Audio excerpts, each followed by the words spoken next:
Hey, hi. Welcome to Someone Else's Movie, the original podcast where an actor, writer, director, or nebulous industry figure gives a little love to a movie they didn't make. I'm Norm Wilner, senior film writer for Now Magazine, and this is the other thing I do. My guest this week is Bruce McDonald, a filmmaker whose 30-year career includes features like Roadkill, Highway 61, Dance Me Outside, Hardcore Logo, Pontypool, The Tracy Fragments, This Movie is Broken, The Husband, and Weirdos. His television credits include Dark Matter, Heartland, Cracked, The LA Complex, and the entirety of the legendary Toronto sitcom Twitch City. His latest feature, Dreamland, reunites him with Pontypool writer Tony Burgess and star Stephen McHattie, friend of the show, for a surreal wander around Luxembourg drenched in mystery, violence, and murder. It's arriving on digital and on demand in Canada this Friday, May 29th, and in the US next Friday, June 5th. Bruce picked Quadrophenia, The Who's 1979 odyssey through the England of 1963, a world where mods on scooters regularly face off with rockers on motorcycles, and where a kid named Jimmy, played by Phil Daniels, finds himself at a crossroads in his own life. Maybe the least likely film to find success on the midnight circuit, despite the built-in cult that put it there, it's a scrabbly, messy look at a scrabbly, messy way of life, and 40 years later, it still feels angry and electric, which is what you want, really. One small warning, thanks to a cranky Zoom connection, this episode's audio is a little patchy, but I think it's worth the effort. This is Someone Else's Movie. Well, I was trying to think of my favorite films of all time, and I think this has always been one of those. I've got it was like 2001, Days of Heaven, Quadrophenia, a couple others that I never get tired of watching. I find it thrilling and, life affirming and fun. I'm a big music fan, so I've always liked that. I don't know. It's one of those movies. I love to see it on the big screen, and I love to watch it anytime it sort of appears. So, yeah, I guess the big screen question is the angle I want to dig into. When did you first discover it? Because we're both old enough to have been around when it was out that first time, and I think it came out in 1979. I think. So I think I first saw it when it came out, because we had the soundtrack record and we had the original Quadrophenia. We were big Who fans. We loved Tommy, but we loved this one way better. It just seemed way more they kind of nailed it somehow. So I saw it on a big screen. I think it was at the Kingsway Theatre, actually, in Etobicoke. Oh, yeah. And saw it a number of times when it first played. Yeah, watching it again, just in prep for this, I was kind of, because this was a music film, but it was also, it's a Ken Loach movie with musical interruptions. I don't know how else to describe it. The kitchen sink realism. Think of it, yeah. Yeah, and it's a period piece, so the realism is a little, flexible. But this was a midnight movie. This was a movie people would just troop out to see late at night at the Bloor or the Uptown or all sorts of places. When I was in the 80s, it caught on and didn't go away. And watching it now, I'm really surprised by that, because it doesn't feel like it has any of the elements that would pull a crowd. It's not a pleasurable film. It's good, but it's angry and messy and occasionally hallucinatory and subjective. So what was the experience like the first time when you saw it? You knew the album, obviously you were prepared for it, but I think I was sort of stunned at like you said, the Ken Loachness of it. I didn't know who Ken Loach was at the time, but I loved the sort of authenticity of it. It felt very true, and it felt very, very well observed, and it didn't feel like a music movie. It felt like a movie with great music, and it felt like a very well observed, portrait of being whatever 19 or 20 when I saw it for the first time. I was not long out of being Jimmy's age, so that teenageness was still very fresh, I suppose, and I imagine that's part of the attraction, is that identification with the main character and his alienation and his friends and the kind of this desire to try to be cool. And so I guess what struck me the first time I saw it was how true this seemed and how authentic, even though it was taking place in England in the past, in 1965 or something, an era that I wasn't part of. But it still seemed very true to my friends and I, and kind of how we were. And, you know, we didn't do exactly the same things, but it seemed like not remote. It seemed very, it seemed like our story somehow. Yeah, well, I mean, every generation experiences angst the same way, right? We all just think we invent it. Absolutely. It's, the thing that struck me this time, and I wouldn't even have noticed it just because I've internalized the way British cinema looked in the 60s and 70s, but Kate noticed it this time. She's like, they're all mods and they're all rebels, but they're all wearing suits and ties. They're all wearing coats and trying to be incredibly gentlemanly and stylish while they beat the snot out of each other. It's a very fashionable, like they're all taking speed so they can fit into their skinny suits. It's just this weird contradiction of the thing they think they're doing and the way they're expressing it. Yeah, the suit thing is very curious. I'm not sure where that comes from in mod culture, but the fact that they even got tailored suits was like amazing to me. And I mean, it was sort of refreshing to see. I mean, I guess young people are always attracted to a fashion of sorts, not necessarily in those, you know, I don't know why they wore suits. I don't know where that came from, whether it comes from sort of like East London gangster things, or it comes from, I don't know, the jazz age. I have no idea, but it is odd. And I found that part of the things I found very curious about it, I suppose, is that sort of great effort they would make to present themselves and their accoutrements on their scooters, their hair, their eyeshadow, or their liner. Yeah. So it's I'm not sure where that sort of comes from, but you identify with trying to kind of create a subculture of your own. You try to identify with. I identify with it kind of, and it must be especially stronger in England with the class structure and not being able to kind of move from class to class. You know, in their case, it was like, you know, the guy who was, you know, tried to get out by going to the army, or there's other people trying to get out through, you know, decent jobs. The ability to kind of switch classes or to sort of transport yourself between these worlds, I would think, or from what I understand, is much more difficult in England, being a very class society. Oh, yeah. And so the idea of creating your own class was sort of interesting. Yeah. So they're assembling themselves as, you know, it's the I was trying to figure it out. In the States, the JD Rebel thing was Rebel Without a Cause, and the Wild One, when motorcycle gangs and the iconography of rejecting society. And here they're basically sort of blending in to be stylish, but their arch enemies are the rockers. They're the ones who look like Brando in the Wild One. They're the ones who adapted American imagery. So their British rebellion is to be more British, right? To take on the suits and ties and the style, but also still be hoodlums. And the music of The Who somehow gets that, even though the music is, 15 years into their future, because it's set in 63, 64. And this modern rock music, which still sounds, you know, it's structured and organized. It's not punk, it's something else. But the movie is the midpoint. I was trying to figure out a stylistic argument for it, and I just kept tripping over my own brain. But the film is somehow, like, we're seeing so much of it just through Jimmy's own head, through his quadrophenia, which is thrown out in one single conversation from his dad about how his mother's family has a history of schizophrenia, and clearly Jimmy's not in his right mind, even though it seems to me that the Bennies are more to do with that than anything else. He seems like he's pretty clear-eyed on who he is and what he wants.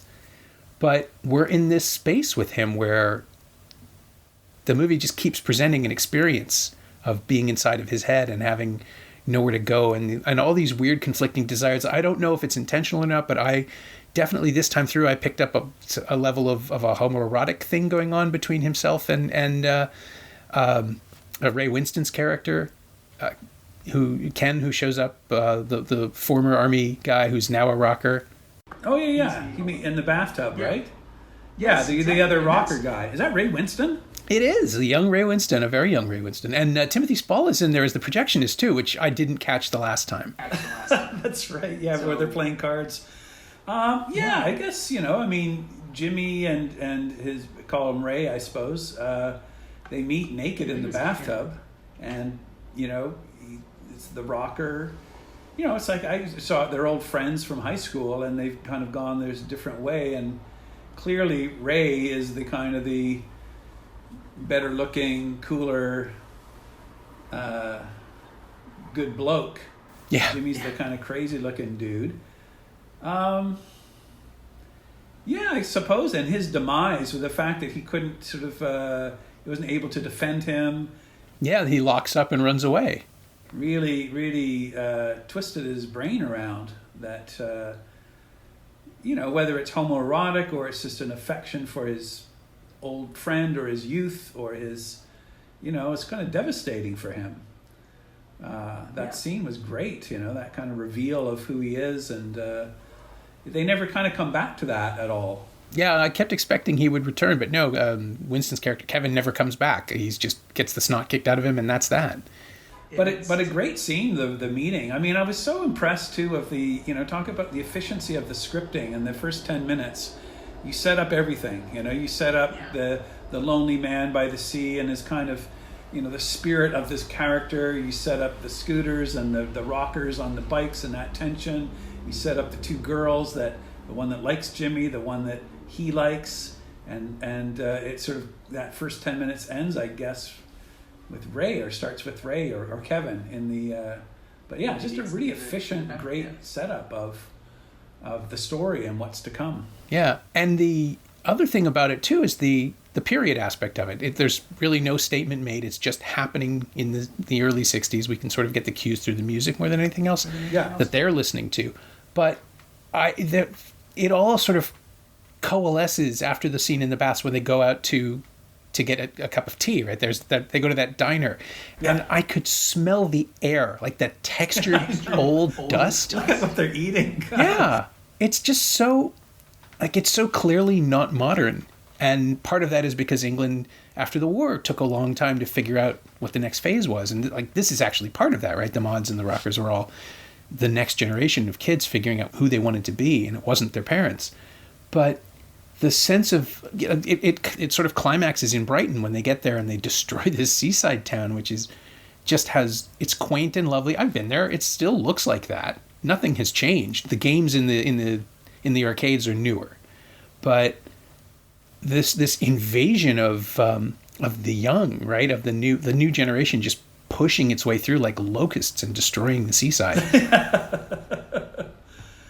No, it's it's very odd. Well, it's seeing it for the first time, having grown up on American television and movies, when you see that kind of English light and you see the kind of the food and the thing, there's something that's sort of fascinating because everything looks different to us here. Mm-hmm. I mean, English have a different perspective on it, I suppose, but not only in the things that are clearly English, but it's that sort of English light, and I've always found it kind of bizarre. It just is different. It's this sort of it's a softer light. It's a kind of obviously it's more gray and atmospheric, but it was sort of, I remember thinking, wow, this is a different world, and how, never having been to England or not knew much about it before that, everything was sort of fascinating, I suppose,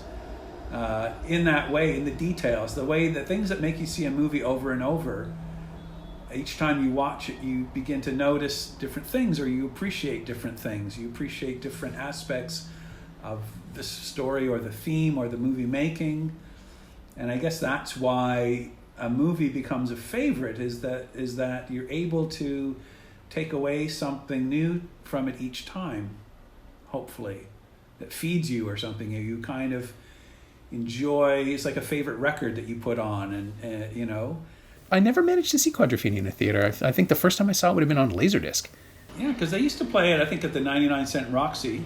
That was part of the midnight show. Quadrophenia was part of that package that included The Song Remains the Same and Eraserhead and Rocky Horror Picture Show, Harold and Maude.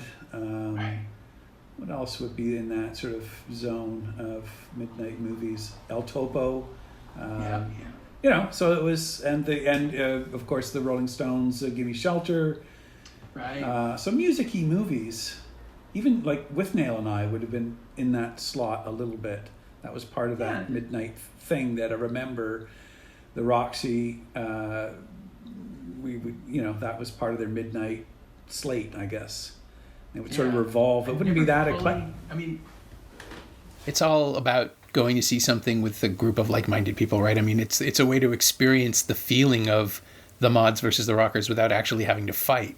If you go see it in a crowded theater with people. And that sort of sense around thing, like just the, you know, on the big screen, the stuff like that great sequence when they're riding into Brighton and you cut to the scooters and they have that kind of high, thin sound, cross cut to the motorcycles and they have that rumble, and just that alone is sort of breathtaking on the big screen, because you just, you know, it's any movie with a motorcycle in it is always worth the price of admission almost, because it's just, there's something that's great about people riding motorcycles, watching that sort of sense of freedom and the sense of danger and the sense of going somewhere,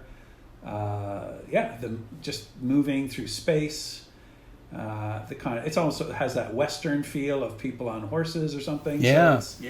There's a kind of thrillingness to, you know, the elements for the big screen would be that, and, you know, some of the dance numbers, which were really great in the clubs, and just the stuff along the seashore and the night streets of whatever part of London they were in. Yeah, Shepherd's Bush is in there a lot. I recognize that section of it. And I thought I was fooling myself, but then there's a sign that shows you Shepherd's Bush Market and the Goldhawk Road 2 station. That's an area I'm familiar with. And now it's just this weird, that area is this strange, like on the other side of the market, the market that runs along the tube track. Right. There is now a giant ass shopping center called Westfield in Shepherd's Bush. It looks like a starship. And it doesn't belong in the world of Quadrophenia at all. These people have never seen a mall. They wouldn't know what to do with it. But it's funny because you look at the architecture, even there in the streets and the houses he lived in, and nothing seems really glamorous. It all looks a little sort of, you know, beat up and a little tawdry and it doesn't seem like a world of romance and wonder and beauty. And maybe, you know, the desire of this kid to want to get out of that or to go to this world of glamour. He gets a small window of it when he sees the Who on television and black and white, and it's as if he's looking at this sort of world of paradise through this tiny, you know, it's his only kind of portal, and he's doing his best to kind of see it and channel it.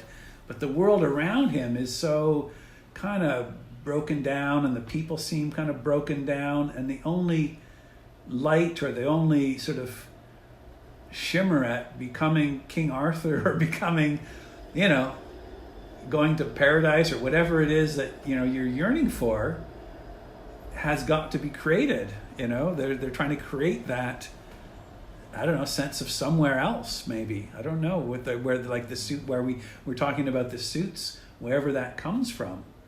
So it's this kind of idea of inventing yourself or trying to create, I don't know, just to conjure and create a better life or a better something. Yeah. I mean, there has to be. So basically what I'm saying is the backdrop was sort of perfect for that, because it seemed, you know, it just seemed used and worn and sort of broken down, and, you know, not in the slums of Bombay way, but in sort of, you know, it wasn't a swanky part of town. It was a neat contrast for that. Yeah. No, it's the world hasn't been cleaned up since the war, right? Like, it's still just, everything's where everyone left it. Maybe that's it. You know, Jimmy can see the future, but he can't get there. So he's tormented by it, and the sense that, the mods represent a new movement. We're introduced to this situation already in progress. The mods and the rockers have been fighting. You know, there's another version of this where they've just been fighting forever. There's no, like, they're not new. They're just tribes. Yeah. And maybe that's why it resonates so well with rock and roll, right? Because rock and roll is always about the people who get it and the people who don't get it, especially in the 60s. Like, my generation is literally about that. Yeah. And here we have a movie that finds a narrative for it and grafts it onto this story of a deeply troubled kid who's, like, I don't know that he's in with the wrong crowd. He might be the worst influence of his group of friends, because they're all kind of just...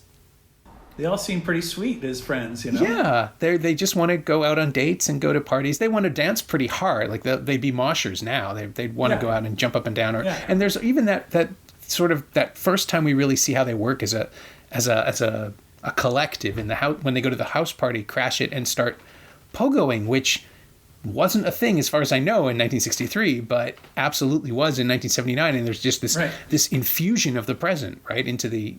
That's kind of a neat observation. Yeah, that's cool. Yeah, like, audiences would have found that disconcerting, but also I think they would connect to it. It's like, I was trying to come up with a connection for a modern movie, but the closest I could come up with is people singing present-day pop songs in Moulin Rouge, the Baz Luhrmann film 20 years ago, where, like, that's how we can see that these people are ahead of their time, because they're tuned into some other frequency. Quadrophenia, like, they don't have that kind of ambition. And the songs they do have are phenomenal. I mean, that's just like a great R&B standards and girl group stuff, and the music they would have been listening to in the 60s, which then became Northern Soul, but it hadn't yet.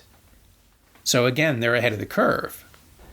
When you say that Jimmy is, say, maybe it's about him trying to get to the future, what kind of future do you think he's trying to get to? Like, is it something that he sees, or is it a future he wants just to be grown up and, you know, not be a kid but be a man? Like, I think he wants, if nothing else, he wants to move out of his house. He probably just, in his mind, he's fantasizing about getting married to Steph and living with her forever, and that's the cure. That's the thing he thinks he needs. Yeah. Even though she's, as it turns out, not nearly as into him as he is into her. And there is the possibility for conventional happiness with the other girl whose name escapes me, but who I'm going to look up right now because I can't. Great, the one that liked Jimmy, with the blonde hair. Monkey apparently is her character's name. She's played by Toya Wilcox, who was also a musician and a singer, I think, at the time. Yeah, she was great. She reminded me of Lulu. She does, right? Like, it's the haircut and the sort of the way she recedes in scenes, because Lulu was always really good at just giving up the screen space when someone else was there. But that was such a beautiful relationship, the way it was staged. It was just enough, you know, but you really felt the power. You really felt her yearning, and you really felt her disappointment, yet you really felt her, no matter what, she was going to watch out for Jimmy. You know, like, she understood what was happening, you know, that it hurt her, but she understood all about it. It was quite sort of grown up in a way. She was quite a grown up character that way. And I kind of thought that was really beautiful, the way it was always sort of there, but it was very communicated so well that way. Yeah, she's a much better match for him. I mean, if he could only see it, right? You go, that's your, you know. I just thought of it, but there's a movie that was made, I don't know, maybe 5 years later, called White City. Yeah. And it's basically imagining Jimmy's future. Like, we were talking about the future, and it's Jimmy now older, and he's, I think, divorced or something. He's living in somewhere in London, a place called White City, which is seemed like a kind of a tenement place, and it's based on a Pete Townsend album of the same name with some killer songs. I remember. Face and some beautiful, beautiful songs. I don't remember too much about it. I just remember there was a swimming pool, and I think Pete Townsend's in it. He kind of wanders around a little bit. And I don't know if Phil Daniels plays Jimmy or not, but it was really, it's just this weird companion to Quadrophenia. Yeah, I'm trying to remember too. I remember it was sort of a long-form music video thing, right? It wasn't a feature film. It wasn't really a movie. It was maybe made for television, or it was a long video. But there was sort of scenes of people talking and doing things, and then a bunch of numbers where Pete Townsend played music at the swimming pool and stuff. So and that was his project without the Who, right? That was a solo album for Townsend. His own Townsend thing, which was, really great. I also love the movie Quadrophenia because it's great to see the credit executive producer and having 4 rock stars as the executive producers. That made me really smile seeing that. Yeah, well, including the late Keith Moon, right? He had died by then. Hadn't he? Was it like early 70s? It's funny, because there's a guy, when Jimmy goes back to Brighton to revisit, which was very sort of lovely. He goes back, did this happen? Could this have possibly happened to me? Did I get to make out with this amazing girl and have this incredible time? And he goes and sits in the diners and he's sitting on the beach. And there's a scene with a guy swimming. Do you remember that? He's got a bathing cap on. And I keep thinking, it looks like Keith Moon, but maybe he had already died, or I don't. Yeah, I looked it up. He died in September 78, so it's wow possible. I thought that was Terry Jones. Terry Jones. For a second, they have that similar look. That's true, but it's an odd cutaway. I'm not quite sure what it means or who that is. I always imagined it was Keith Moon somehow, but I don't know, because he sort of looks like him. But you're right, it could be Terry Jones. Yeah, I don't know that it's either of them, but there is that certain sort of avuncular presence that character has, where he's just out on it. I mean, it's obviously a crappy day, and there's a middle-aged man in the water who's probably not even as old as he looks. We're talking about the future, that he sees these different models of his future. I mean, could that be part of that theme? Could that be me, like coming, you have all these old people going to Brighton and sitting on their weird beach chairs, or is he going to be his dad, which was so beautifully, and they have the fight, and then, they kind of they go upstairs, and you just see Dad sitting alone in his house in his undershirt. All his dreams are lost, and it's just heartbreaking, to see this. This is the life that Jimmy's fated for, in a way, that he's, I guess, desperately trying not to be that guy. Yeah. It's funny, too, that scene gives us... You're feeling the same thing I felt, which is a sudden surge of empathy for the father we have watched him just push his son down a flight of stairs, right? Like, we shouldn't like this guy. But we also know how much of a dick Jimmy is being to him. Like, there aren't a lot of movies that really depict that kind of familial tension and still manage to show us everyone's perspective. I'm thinking of stuff like The Outsiders or River's Edge, where the parents are alienated from their kids as well. They're not even part of the movie sometimes. They're just phantoms or specters, or they're monsters. And here, everybody is allowed to be just, even, like, not just Jimmy and his parents, everybody is allowed to be good and bad and terrible and messy. That's what I brought up Ken Loach earlier. It feels like a documentary so often, even though it isn't, because it's everything is manufactured and it's artifice and it's set 15 years before they're shooting it. But the realism of it is really striking.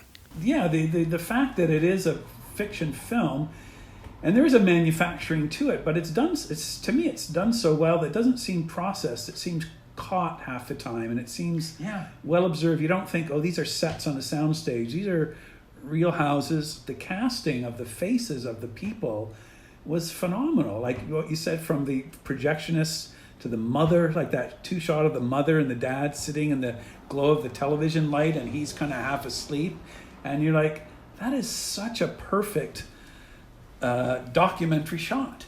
It's not glamorous, and they're not movie parents, or they're not. So I guess, which was, going back again, what was sort of stunning to somebody, to still at a fairly young age, I guess, is to see a movie where everybody, as you said, wasn't black and white. Even Pete, the boyfriend of Steph, that scene in the lot where he's working with the blowtorch, and he comes off, he's like an okay bloke, right? And he's just, this is the way it is, Jimmy, and you go, okay. So instead of being the bad, creepy guy, and even Sting going from ace face to the bellboy was just beautiful. So I kind of love that about it, is that that everybody's allowed a dignity, and everybody's allowed they feel like full people in a way, rather than markers for a plot or markers for a theme, or they seem to exist independently of the wishes of the filmmaker in a way, Yeah. It's that classic thing of the theater argument, right? You want to believe that they're going off and living their own movie, where whenever they're not around, they still exist. They're not just, chess pieces to be pushed into a scene and used in that one moment. And yeah, we haven't mentioned Sting yet, and it's such a fascinating, like, deliberately one-dimensional performance where he's just giving attitude to everybody around him. And you realize, like, that was what Sting did better than anybody else. He's incredibly good at that, at occupying that space of being the coolest man in the room, even though, as we learn, he's just a person. But that, like, the moment where he sort of he gives up, and when they're dragging him into the police van in Brighton, and he fights and kicks and fights, and the second those doors close, he offers everybody cigarettes, and he's relaxing, and he's just charming.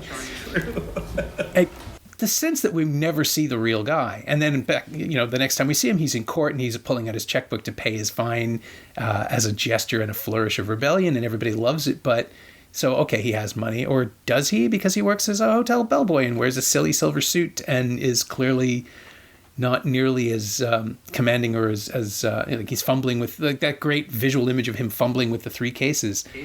Because and it says everything about him, which is, like, he's too proud to get a cart, or he's so low that they won't give him one. And either way, right? Either way, it works.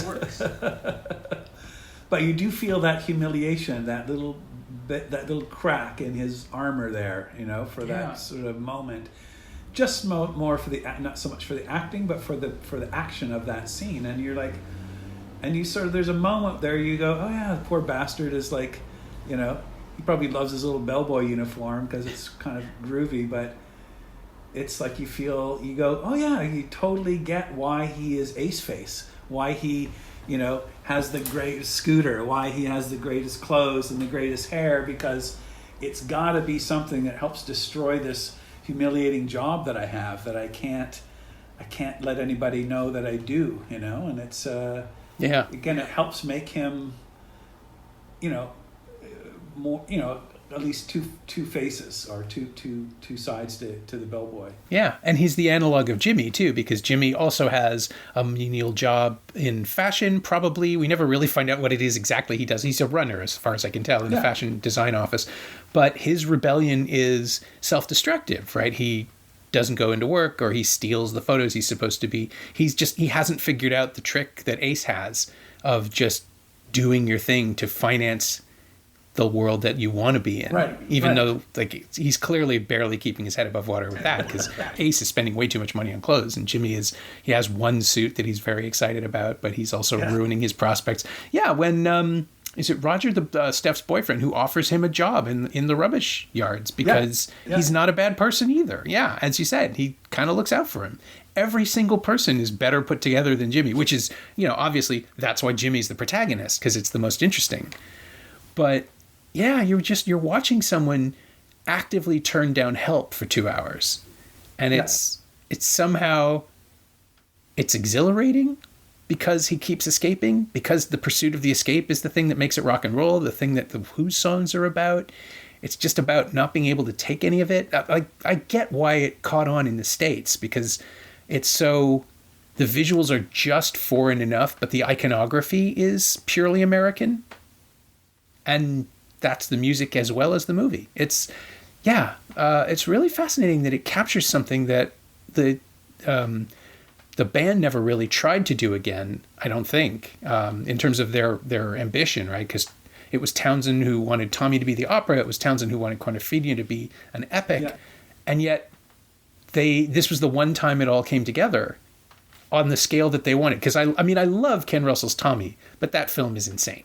I want to see that again. I'm going to see that again tonight, I think, or because I was I remember seeing that too. But there's something about Quadrophenia that is like an integrated whole. It all kind of, it's a kind of a beautiful lead thing. And I remember the Ken Russell film for its like insanity and excess, and loved it for that. Yeah. But for the beating heart of a character of Jimmy, watching Jimmy, like, turn down everything and look at all the options that he has as living at his home, working at this job.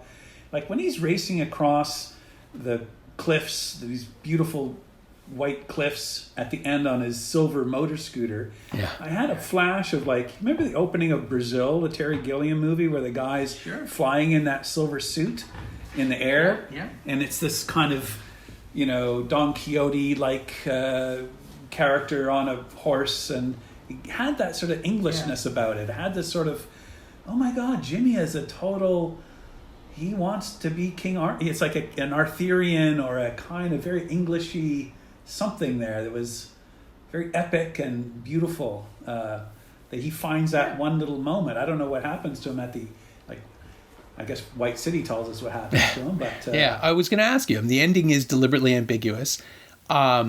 Kate's immediate thing was, he threw the scooter off so he can go off and live his life. And it's like, I don't know that that's how that was supposed to land in 79. It feels like the freeze frame to me feels like a tragedy. It feels like we just don't see Jimmy's body. I mean, I know White City continues his story, but in that moment, it felt pretty ambiguous and really ambivalent to me about what happens to Jimmy. Does he go off the cliff with the scooter? It feels like he's revving himself up to do it. What is that, 5 minutes of tracking shots and helicopter shots, which are incredibly terrifying to watch now. I'm thinking I'm watching, is that a stunt guy or is driving, or is that Phil Daniels? And looks like he did a lot of his own drive near the cliff, a little closer to the cliff there, Phil. Yeah. With the wind from the copper. Like, that's not healthy. That can't be good. I was actually, I've seen the movie before. I know he's going to make, the actor will survive this, but this time through, watching it on a larger screen than usual, it was pretty intense. Just realizing that, this is 1978 or 79. There are no digital cables that we've been erased, right? Like, there's no support for him. That's a guy on a scooter on the edge of a cliff with a helicopter 20 feet away. That's rock and roll. Oh my gosh. I like the scene too where he's you have the ad guys in the bathroom. They're discussing their new campaign targeted at the youth. Yes. And then you can hear Jimmy vomiting in the thing, and he comes out. He's like, who is that actor? Who is that British actor that plays the boss? He looks so familiar. He's like do you know the guy I'm talking about? Yeah, the one who shows up on the train again later, this sort of generic generic authority figure. Yeah. But he's perfect at it. He's just like the guy with the attitude and the thing. And talking about the characters too that come back with a surprise. The scene too with the mother, who seems so benign and kind of on Jimmy's side when he finally returns to the house and she turns on him and she kicks him out. Yeah. So surprising and so heartbreaking. You can understand her rage and her pain. And it's just such a harrowing scene. It's really beautiful. Yeah. Well, and it's the reverse of the dad, too, right? Because he was introduced as angry, and then we got a glimpse of him as warm. Yeah, he's kind of the flip. We just assume she'll be the one who forgives him. But nope, she's had it, too. And even to the point where that great moment, too, where Jimmy roars off into the night and his dad is chasing him down the street, and the lights start to come on in the overhead in the bedrooms of their neighbors, and we even see people sticking their heads out. It's just, again, it feels real. It feels like they just shot this on a street somewhere, and they didn't have actors with lines. There's just, we're going to cause a commotion and capture whatever happens. The sense of like that. It's that first shot too, which is longer than I remember it being every time, of Jimmy and his friends going to the house party, and Jimmy going into one room and coming out and going back in, and then starting to jump up and down with the partiers. It's chaos, but the camera gets through, right? Obviously, people are shaping themselves around this, and I shouldn't be surprised because that's how movies work, but it feels so weird every time I'm convinced that there's going to be an elbow thrown into the camera. It just... Yeah, like you're right in this fray, right? And it's... and again, you're not on a soundstage. You're not on a set. This is a real house, and his house was tiny as a place. Yeah. His little room and his. Maybe that was a set. I don't know. Like, I know nothing of the making of this film, or I know nothing of the director Frank Rodin. Yeah, he made The Bride with Sting later and Jennifer Beals. This Forgotten Frankenstein movie from 84, 85. It's not very good, but that's what he was up to. He was, apparently it was work for hire. He wasn't, he wrote it and directed it with The Who's active participation as producers. And they produced it very closely. But he'd never made anything like this before or since. Wow, yeah. Like the right guy for the right job at the right time. I know. It's kind of like, wow, Frank, way to go. It's like, oh my gosh. Where can you find? I was just question. Where can you find out stuff like that about? say I wanted to look into like, well, how did they make it, or are there stories about the making of it, or like I know lately there was just some. I was shooting in England a TV show, and one of the women who was she was the chaperone for some of the young actresses, and it turned out she was Jimmy's sister. She was the girl in the thing, and I was freaked out. I go, "Oh my God, Kim, yes!" So Kim was all kind of shy and embarrassed. I go, "Kim, you got to understand, I love this movie, and tell me." So she told me a couple little stories about Brighton and thing, and how Phil was a great guy and all that. But it made me want to, I don't know, like at the British Film Institute, would they have? It's funny. Because I have the Criterion edition here, which is my go-to on everything, and there's a commentary track on it, but there's no making of stuff. There is, instead, they had 2 French television documentaries from the 60s about mod culture in England, which is fascinating, but not actually illustrative. And it's almost as though someone in the line of production here made a conscious decision to keep it mysterious. There are stories in the commentary track, but the larger sense of it, I'd love to see. I guess, what is it now? 41 years later, I'd love to see a proper investigation. We're further away now from the movie than the movie was from the era that it was supposed to take place in. Yeah. God, almost 3 times as far. But yeah, that's the sort of thing that, I mean, we're all just sitting around now. We should get on. There will be, I think there'll be contemporary interviews, magazine pieces, and things from the time from the era. But I was surprised at the dearth of on-set footage and material. I wasn't able to find very much anyway. Was that common back in that day to do? I guess in the day they would call it electronic press kits. And yeah, I'm sure they must have shot some. Like, it's the Who making a movie in 1979. They must have had coverage, right? They must have had people. That's something to chase down. But the film itself is this. I mean, you can sort of see the stitches and all the pieces of it in place if you really just look at it and abandon yourself to it. I'm surprised every time. It's never the movie I remember. Every time this time it was the kitchen sink aspect that really caught on to me. The last time I saw it, I hadn't yet gone to England. I hadn't been there. Okay. And so the space of it, the scale of it, all of it is now familiar to me, where at the time it would have felt strange and alien and suffocating. Yeah, I mean, North Americans don't really understand how small everything is in Europe, just because so much of the materials are older. So much of the homes and the buildings, other than new builds, they were designed for people with less space and less everything. Yeah. So I've been in, little row houses in Wales that are as small or smaller than Jimmy's house. And you just feel yourself shrink when you go inside because you're trying to figure out how to fill the space in a way that you can. Whereas here we have higher ceilings and wider walls and hallways are bigger. Yeah. And this time it felt much more familiar and I could plug into the realism of it. Previously, I think I always just accepted it as an alien world. There's a great book by there's a guy named Edward Rutherford. He's like one of these British, the book's just called London. And it's one of those historical, fiction books.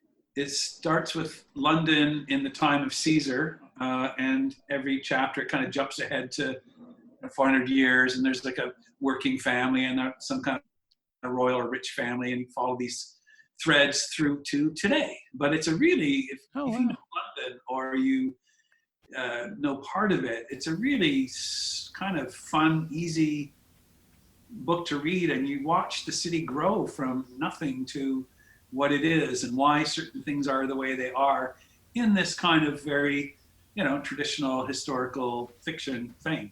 So if, it's just one of those great, if you love London, you might find it really curious and interesting. Yeah, I'll go see if I can. We may actually have it. Kate has a whole shelf of London books. I'll go see if it's up there. Did you get that with Luxembourg when you were shooting Dreamland? Just because it seems like such an odd location.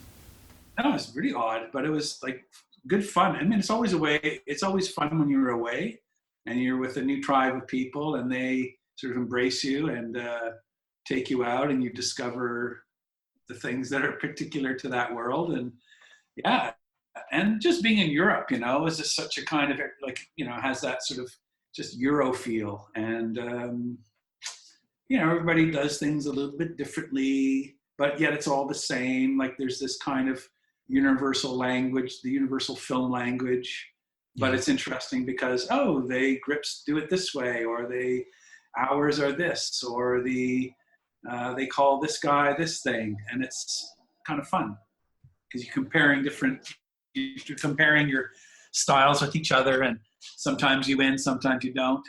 Um, but yeah, and then it's just such an amazing thing to go, especially on that, because you go as just it's you and maybe your producer or somebody else, and everybody else is completely brand new. So by the end of it, you've made some really great friendships with people. You've made some really had some really hilarious times because you go through this intense thing together.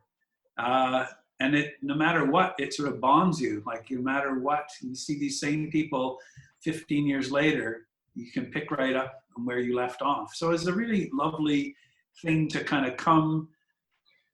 And now, whenever I return, I've been back a few times since then, and it's, there's favorite people to see and some favorite joints to go. And you feel like you've got another piece of the planet that feels like home. Yeah, I do love that about spending any amount of time in a place. And to wrap the podcast up, I guess the final question is always pretty much the same. I don't know that it will tie into Dreamland specifically, but is there anything of Quadrophenia that you have borrowed or lifted or stolen or just absorbed into your own work? Getting in my son. Something Jimmy says. No, I think thinking about what I've taken from that film or what I love about it, I guess, it's always, again, the embrace of music is just something that film does so well, and that I try to do, and enjoy doing, working with musicians. Other than that, thematically, Dreamland has a kind of doppelganger, and Quadrophenia has this sort of notion of a kind of quadro guy, but he's not really. He's just sort of, I don't think he's really a split personality. I think he's just in trouble. Yeah. A little bit. Ace is his doppelganger, if anything, right? He's the more successful version of Jimmy. I guess so, yeah. Like when you see the two of them in the paddy wagon, that kind of, suddenly there they are. And that's a really neat observation of that doppelganger thing. So, I don't know. I can't really think of what I've taken from that, but watching it again, I watched it last night again just for fun. And I think what I will take from it, or I hope to, because it gives you something every time you watch it. And I think the things that I would love to take from it to carry on would be this kind of incredible sense of casting. I think this kind of really beautifully observed world, like call it the Ken Loach world, but this was a world that wasn't made. Dreamland is just a bunch of made up stuff. It doesn't really land in anywhere. It's just some sort of nowhere land. Mm-hmm. But I find the Quadrophenia land much more interesting, and it's a well-observed world because it's coming from Townsend, it's coming from this culture, it's coming from this people, it's coming from this class.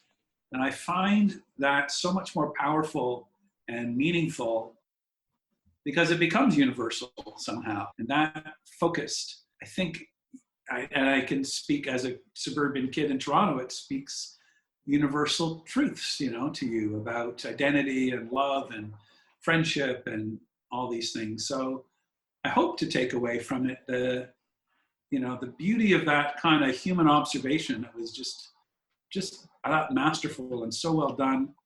And now I'm going to watch some Ken Loach films. Which one should I watch? Ooh, well, Kes, I guess, is the obvious one because it's set right around the same time, maybe a couple of years later. Oh, Kes? Kes. It's about a boy and his falcon, a kestrel. And what else would work? Falcon? Yeah, it's about a kid who raises a falcon or bonds with one as an escape from the miserablism of his world. Yeah, it's, I want to say 67. I think it's on the Criterion Channel still. There is an excellent Criterion edition of it. There's stuff out there. He also made a movie called The Angel Share, which is so unlike him in that it's fun and optimistic, and it's about whiskey. It's about people trying to steal a rare cask of whiskey. Wow! I think he won. When there's a little space in the batch or something like that. Yeah, it's what's left over in the bottle. Right. Okay. Wow. And does he come from the theater, Ken Loach? No, he directed for television, so that might be part of it early on. He did some stuff with staging, but no, as far as I know, he was always he always told stories with a camera. Yeah, and I don't know if Quadrophenia really is as Loachian as I think it is, but it's just that sense that you're looking through a window instead of a screen, that you're watching people exist. Yeah, and I think you're watching it. Yeah, it just feels observed, and it's a certain class, and I just think it's just refreshing. You don't feel, I just didn't feel guided or pointed or persuaded somehow, you know what I mean, by the style or the machinations of the filmmaking. It's a very, it seemed very just there. And yeah, it's tactile. It didn't feel led. Yeah, just let it. Anyway, I was very excited to see it and very excited to talk to you about it. It's nice to kind of, just like Quentin says, like, you go see a movie and have some pie and talk about it, Yeah, that's what this is about. We're all about advocacy. My thanks to Bruce McDonald, whose new film Dreamland will be available on digital platforms and on demand in Canada this Friday, May 29th, and in the US next Friday, June 5th. If you feel like digging into his filmography, go look up The Husband and Weirdos. They deserved a bigger audience than they got. Thanks also to Suzanne Sheridan. She knows what she did. Bruce isn't on Twitter, which is a shame, but you can find Quadrophenia in a fine Blu-ray and DVD special edition from Criterion, as we discussed. It's also available on iTunes in Canada, and on iTunes, Amazon, and Canopy in the US. As always, you can find me on Twitter at Norm Wilner, and elsewhere on the internet at nowtoronto.com, where I'm hosting a bunch of podcasts these days. And you can find this podcast on Twitter at Semcast, SEMcast, and on the web at someoneelsesmovie.com. Our theme song is by The Last Year. If you like it or the show, say so. Leave a review on Apple Podcasts or Google Podcasts or wherever you've been enjoying us. Every little bit helps, it truly does. And check out the other shows on the Frequency Podcast Network. Jordan Heath Rawlings' The Big Story continues to be essential listening every weekday through this COVID crisis. Stay inside, watch movies. I'll see you next week.